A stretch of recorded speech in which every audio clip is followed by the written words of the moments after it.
नमस्कार दोस्तों, बहुत बहुत स्वागत है आपका हमारी study YouTube channel competition capsule में। दोस्तों आज कई पॉइंट्स पर बात करेंगे। एक तो आरआरबी एनटीपीसी ने फेज 4 के लिए एक नोटिस रिलीज किया है, उस पर ध्यान देंगे। साथ ही फेज 4 और फेज 5 के बच्चों को इस लास्ट टाइम में क्या क्या टॉपिक पर ज्यादा ध्यान देना चाहिए, हम उस पर बात करेंगे। और साथ ही चीजों को हम कैसे याद रखें, इस पर बात करेंगे। इसके अलावा एनटीपीसी की कब तक आंसर की आ सकती है, हम इस पर भी बात करेंगे। तो चलिए शुरू करते हैं, वीडियो को बहुत ध्यान से देखिएगा। दोस्तों सबसे पहले फेज 4 के लिए आरआरबी एनटीपीसी ने 4 फरवरी को नोटिस जारी किया था, जिसमें कुल 15 लाख बच्चों का एग्जाम होना था। और ये एग्जाम की डेट थी 15 फरवरी से लेकर 3 मार्च तक। लेकिन अभी हाल ही में कल एनटीपीसी ने एक और नोटिस जारी किया है फेज 4 के लिए ही। इसमें 16 लाख बच्चों को लिया है, मतलब 1 लाख बच्चों का एग्जाम और होगा। और ये 15 फरवरी से लेकर के 3 मार्च तक ही एग्जाम चलेंगे। तो ध्यान दीजिएगा, जिन्होंने 5 फरवरी को चेक करा था अपने एग्जाम सिटी और एग्जाम डेट उनका नहीं था, वो आज शाम को 5 बजे दोबारा चेक कर लें, क्योंकि 1 लाख बच्चे बड़े हैं।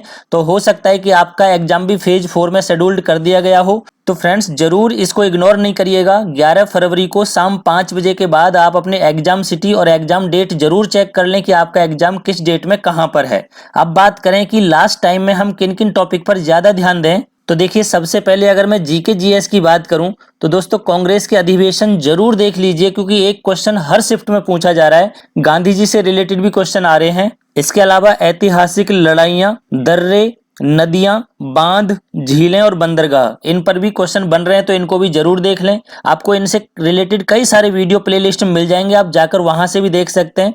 साथ ही देखिए राष्ट्रीय उद्यान से क्वेश्चन पूछा जा रहा है, पड़ोसी देशों से क्वेश्चन पूछा जा रहा है, किसी राज्य का एक नृत्य जरूर पूछा जा रहा है, तो नृत्य जरूर देख करके जाएं। राज्य और उनके मुख्यमंत्री और गवर्नर एक बार जरूर देख लें। प्रमुख योजना, देखिए केंद्र सरकार की जितनी भी योजनाएं हैं, लगभग 55-60 योजनाएं हैं, तो दोस्तों इनको ध्यान से देख लीजिएगा। जरूर एक योजना पूछी जा रही है हर क्वेश्चन में। और साथ ही जनगणना से क्वेश्चन बन रहे हैं, जनगणना 2011 से। इसके अलावा जितने भी ऑर्गेनाइजेशंस हैं, उनके हेडक्वार्टर, उनकी फुल फॉर्म और उनके वर्तमान में हेड कौन है, ये जरूर ध्यान रखें। दोस्तों चीजों को रटे नहीं, याद करने की कोशिश करें। देखिए जैसे अभी मैं जनगणना की बात करूं और कोई आपसे पूछ ले कि सबसे ज्यादा जनसंख्या घनत्व किस राज्य का है, तो इसके लिए एक ट्रिक याद रख सकते हैं कि बीए में डंडे पड़े। क्या? बीए में डंडे पड़े मतलब क्या हुआ कि बी से बिहार, यानी बिहार एक ऐसा राज्य है जहां सबसे ज्यादा जनसंख्या घनत्व है। देखिए सबसे ज्यादा जनसंख्या तो है उत्तर प्रदेश की, लेकिन सबसे ज्यादा जनसंख्या घनत्व कहां पर है? बिहार में। और जो सबसे कम की बात करें तो सबसे कम है अरुणाचल प्रदेश में। किसमें?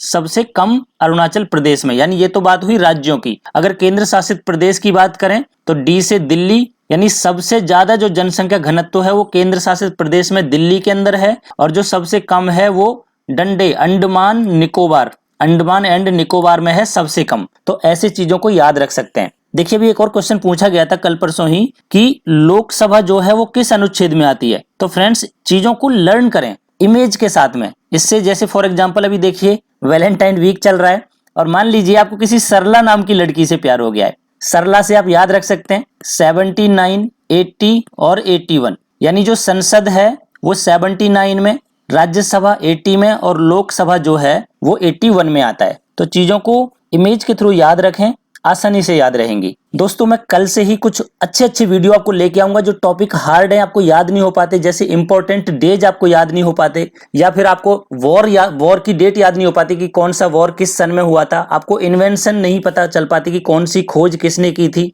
इसके अलावा पीरियोडिक टेबल लोगों को याद नहीं हो पाती, या फिर हम बात करें कि बुक एंड ऑथर याद नहीं होते, आईपीसी धाराएं याद नहीं होती हैं आपको, या लोक नृत्य याद नहीं होते। तो हम हर टॉपिक पर बात करेंगे और इनको मैं ट्रिक के थ्रू आपको समझाऊंगा। कुछ लर्न करने की जरूरत नहीं पड़ेगी। कुछ और इंपॉर्टेंट टॉपिक की बात करें तो देखिए फ्रेंड्स ह्यूमन डिजीज से रिलेटेड क्वेश्चन पूछे जा रहे हैं। पीरियोडिक टेबल से भी एक क्वेश्चन आ रहा है और करंट अफेयर्स जो है वो जुलाई 19 से लेकर जुलाई 20 तक का पूछा जा रहा है। तो इसको इतना ही ध्यान दें। अभी ओलंपिक खेल, राष्ट्रमंडल खेल, एशियाई खेल, फीफा और हॉकी, इनमें आपको फर्स्ट कौन है और भारत की पोजीशन क्या है, इसको देखना है। साथ ही आपको वर्ल्ड कप और आईपीएल को जरूर देख के जाना है, क्योंकि आईपीएल से क्वेश्चन पूछा जा रहा है। बुक एंड ऑथर आपको देखने हैं। और देखिए डेज जो है, इंपॉर्टेंट डेज और उनकी थीम याद रखनी है आपको। इंपॉर्टेंट डेज और उनकी थीम मैं आपको ट्रिक लेकर आऊंगा बहुत जल्दी। चीजों को आपको एक एक करके हर चीज उंगली पर होगी, गारंटी है मेरी। अगर मैथ से रिलेटेड टॉपिक की बात करें तो देखिए friends trigonometry, time and work, algebra, mensuration और सिंप्लीफिकेशन, ये 5 ऐसे टॉपिक हैं जिनसे 50% क्वेश्चन आ रहे हैं मैथमेटिक्स के। तो ध्यान दीजिएगा, बाकी इन 5 टॉपिक को बहुत अच्छे से देखिए। इसके अलावा geometry, profit loss, SI, CI, speed, distance, static और एज, इनसे क्वेश्चन भी पूछे जा रहे हैं, तो इनको भी एक बार देख के जाएं। देखिए जो स्टैटिक है इससे जो है मीन, मोड और मीडियन से रिलेटेड क्वेश्चन पूछा जा रहा है। एक फॉर्मूला भी डायरेक्ट पूछा गया था, तो ये फॉर्मूले आप याद रखें। जैसे अगर मोड की बात करें, अगर मोड निकालना है तो आपको याद रखना है कि मीन -3 मीन माइनस मीडियन। इसके अलावा एक और फॉर्मूला आपको याद रखना है कि मोड बराबर मीडियन -2/3 मीन माइनस मोड।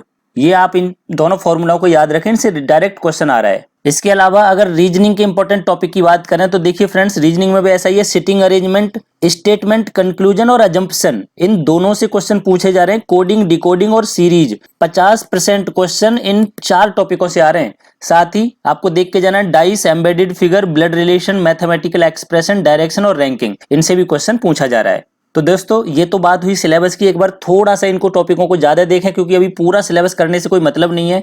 इन टॉपिक पर आप ज्यादा ध्यान दें, क्योंकि क्वेश्चन इनसे बन रहे हैं डेली पैटर्न को देखते हुए। देखिए नेक्स्ट क्लास में मैं आपको चीजों को लर्न कराऊंगा फ्रेंड्स। इसके लिए बस आपको एक बार ये कोडिंग याद करनी है। जैसे 1 के लिए आपको T और D कोड याद रखना है, 2 के लिए N याद रखना है, 3 के लिए आपको M याद रखना है, 4 के लिए आपको R याद रखना है, 5 के लिए आपको L, 6 के लिए आपको G, J, CH और SH याद रखना है, 7 के लिए आपको K और C याद रखना है, 8 के लिए आपको V और F याद रखना है, 9 के लिए आपको P और B याद रखना है, और 10 यानी 0 के लिए आपको Z और S याद रखना है। दोस्तों इन पॉइंटों को एक बार जरूर याद कर लें, ये कोड हैं। इनके अलावा आपको कुछ लर्न करने की जरूरत नहीं पड़ेगी, हर चीज हम इमेज के थ्रू समझेंगे। ऑन द स्पॉट आपको हर आंसर ऑटोमेटिकली याद आ जाएगा। बस एक बार इनको जरूर देख लें। 1 का TD, 2 का N, 3 का M, 4 का R, 5 का L, 6 का G, J, CH और SH, 7 का KC, 8 का V और F, 9 का P और V और 10 का Z एंड S। एक बार इनको याद रखें अगली क्लास में आने से पहले। अब बात करते हैं कि आंसर की कब तक रिलीज होगी। तो दोस्तों इस पर बात करने से पहले एक बार पीछे का आप एनालिसिस करिए। जो RRB ALP का एग्जाम हुआ था, असिस्टेंट लोको पायलट वाला, उसमें एग्जाम स्टार्ट हुए थे 9 अगस्त 2018 से और चले थे 4 सितंबर 2018 तक, और आंसर की रिलीज हो गई थी 14 सितंबर को, यानी जस्ट 10 दिन बाद ही आंसर की आ गई थी। ऑब्जेक्शन हम सबमिट कर सकते थे 21 सितंबर तक, और जो फाइनल रिजल्ट था वो 2 नवंबर को आ गया था। अब आप सोच रहे होगे एग्जाम छोटा था इसलिए इसकी जल्दी आंसर की आ गई थी, तो जरा ग्रुप डी को एक बार आप देखिए। ग्रुप डी के एग्जाम स्टार्ट हुए थे 17 सितंबर से और चले थे 14 दिसंबर तक। आंसर की आ गई थी 11 जनवरी को, मतलब 25 दिनों बाद ही आंसर की आ गई थी, और 10 मार्च तक हम ऑब्जेक्शन सबमिट कर सकते थे और रिजल्ट आ गया था 4 मार्च को।